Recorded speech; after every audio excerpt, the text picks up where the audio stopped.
Hello everyone, this is a video for anyone that's on the market. If you are applying for jobs and just getting ghosted left, right and centre, if you are not getting any recruiters reaching out to you at all and you're on the market and you're frustrated, this is just something to be aware of.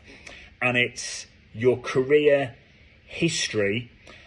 And if it looks jumpy, when I say jumpy, that is a recruiter phrase for someone that has moved around a lot within their career history. And if they're too jumpy, it gets to the point where just being ultra transparent, it becomes very hard for recruiters to represent you or for employers to take you on. So if you look jumpy on your resume, you need to explain why for various different reasons. So I'm coming across this a lot, whereby I'm getting someone on the phone and it looks like they've had three different roles, when really a company was initially, say, VC backed, then they got purchased by a private equity company, then that PE firm flipped the company on again, and it was rolled up into a big group. Long story short, it can look like 2 or 3 positions across an 18-24 month period, and it's actually the same company.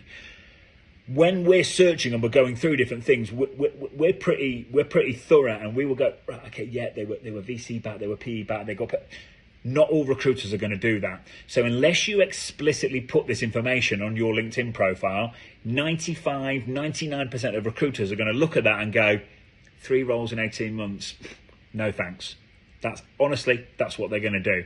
It could be something as simplistic as you were contracting. So you were contracting, you've accidentally listed it as full-time, or you haven't specified whether it was a contract role or a full-time role, and it just looks like you've had 3 different roles in 2 years or 3 years.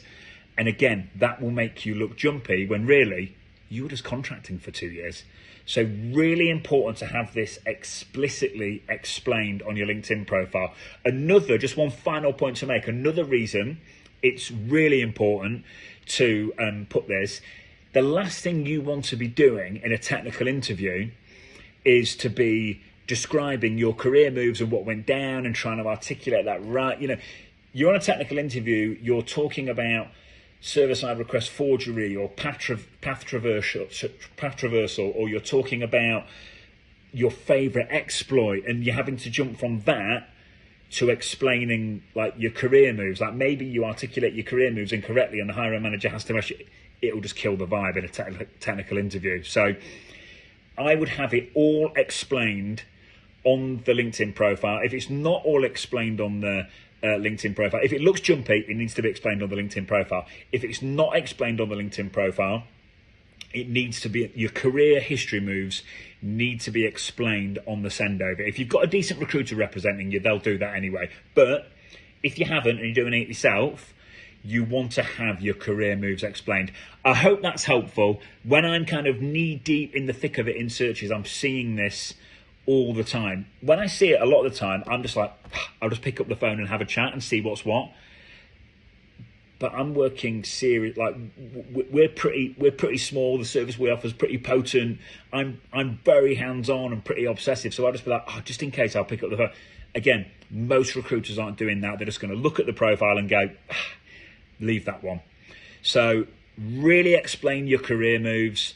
If it looks the more jumpy it looks, the more you should explicitly explain what's going on. I hope that's helpful, and I hope everyone is having a lovely Tuesday so far. Thank you.